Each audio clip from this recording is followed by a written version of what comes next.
Welcome सच्चाई ढूंढने वालों। दुनिया के किनारे पर जो भी आपको पता है वो भूल जाओ। हम एक बहुत ही मिस्टीरियस जगह पर जा रहे हैं। एक ऐसी जमीन जो 2 मील मोटी बर्फ की चादर में ढकी हुई है। यह अंटार्कटिका है। यह जमीन का सबसे ठंडा, सूखा और सबसे ऊंचा कॉन्टिनेंट है। पर यह सिर्फ एक जमा हुआ रेगिस्तान नहीं है। यह एक गोदाम है, एक बहुत बड़ा बर्फीला सेफ हाउस जिसमें ऐसे राज छिपे हैं। चलो एक ऐसे कागज के टुकड़े से शुरू करते हैं जो हिस्ट्री के सारे रूल्स तोड़ता है। पिरी रीस मैप जो 1513 में बना था। यह सिर्फ कोई पुरानी ड्राइंग नहीं है। यह एक ऐसा डॉक्यूमेंट है जिसने एक सदी से हिस्टोरियंस और साइंटिस्ट्स को हैरान कर रखा है। मैप अंटार्कटिका का कोस्टलाइन दिखाता है, पर यहां हैरान करने वाली बात यह है कि यह कोस्टलाइन को उसकी बर्फ की चादर के बिना दिखाता है। यह इम्पॉसिबल है। एक लेक इमेजिन करो, सिर्फ कोई लेक नहीं बल्कि दुनिया की सबसे बड़ी लेक्स में से एक। अब इमेजिन करो कि यह 15 मिलियन सालों से दुनिया के बाकी हिस्सों से अलग है। यह 2.5 मील सॉलिड ग्लेशियल बर्फ के नीचे दबी हुई है। यह वोस्टॉक लेक है। यह कंप्लीट अंधेरे, बहुत ज्यादा प्रेशर और जमा देने वाली ठंड की जगह है। मैकमुर्डो ड्राई वैलीज के साफ सफेद सीन के बीच एक शॉकिंग और परेशान करने वाला सीन है। एक ग्लेशियर खून बहाता हुआ दिखता है। एक 5 मंजिला ऊंचा खून के रंग का झरना धीरे धीरे टेलर ग्लेशियर से निकलकर लेक बोनी की जमी हुई सरफेस पर गिरता है। पहले के एक्सप्लोरर्स ने सोचा कि लाल रंग किसी तरह की एल्गी से आया है, पर सच्चाई जब आखिर में पता चली तो इससे भी ज्यादा अजीब और इंटरेस्टिंग थी। यह बायोलॉजी नहीं थी, यह पुरानी केमिस्ट्री थी। ईस्ट अंटार्कटिका के दिल में गहराई में मीलों बर्फ के नीचे दबे हुए यूरोपियन आल्प्स के साइज की एक माउंटेन रेंज है, पर आप उन्हें कभी नहीं देख पाओगे। वे पूरी तरह छिपे हुए हैं, एक क्रिस्टल कॉफिन में दबे हुए हैं। ये गैम्बर्टसे माउंटेन्स हैं, जिन्हें अक्सर घोस्ट माउंटेन्स कहा जाता है।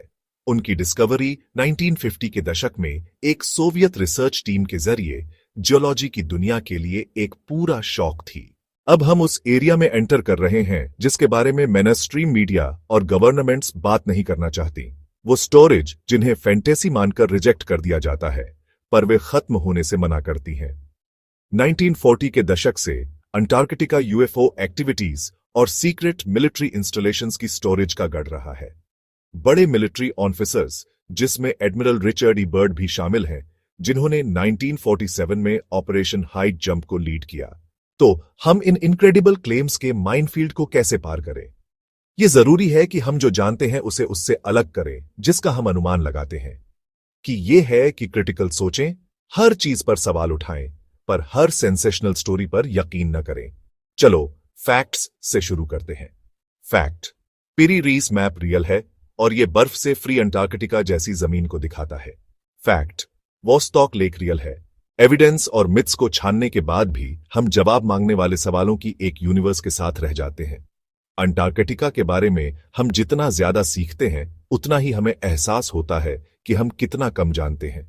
हर डिस्कवरी नए मिस्टरीज का पंडोरा बॉक्स खोलती हुई दिखती है। साइंस हर जवाब के लिए 10 नए सवाल पैदा करती है जो इससे भी ज्यादा गहरे होते हैं। हर गुजरते साल के साथ बर्फ के नीचे देखने के लिए हमारी टेक्नोलॉजी बेहतर होती जाती है। हम पूरे सब ग्लेशियल कॉन्टिनेंट का हाई रेजोल्यूशन में मैप बनाने के काबिल होने वाले हैं।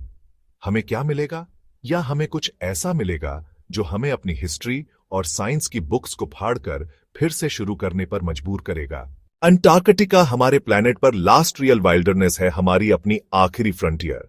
ये एक ऐसी जगह है जो अपने राजों को बर्फ और ठंड की इम्पेनिट्रेबल शील्ड से सेफ रखती है। आखिर में अंटार्कटिका एक मिरर के तौर पर काम करता है जो हमारी अपनी लिमिट्स को दिखाता है। ये हमें दिखाता है कि हमारी सारी टेक्नोलॉजी और नॉलेज के बावजूद हम अपने प्लेनेट को समझने में अब भी बच्चे हैं। उस दिन तक अंटार्कटिका वेट करेगा, ठंडा और शांत, दुनिया के नीचे। ये एक टाइम कैप्सूल है, एक वार्निंग और एक प्रॉमिस, सब एक में जमा हुआ। ये हमें याद दिलाता है कि डिस्कवरी का दौर खत्म नहीं हुआ है। अंटार्कटिका का सबसे बड़ा राज ये हो सकता है कि उसकी स्टोरी अभी शुरू हुई है।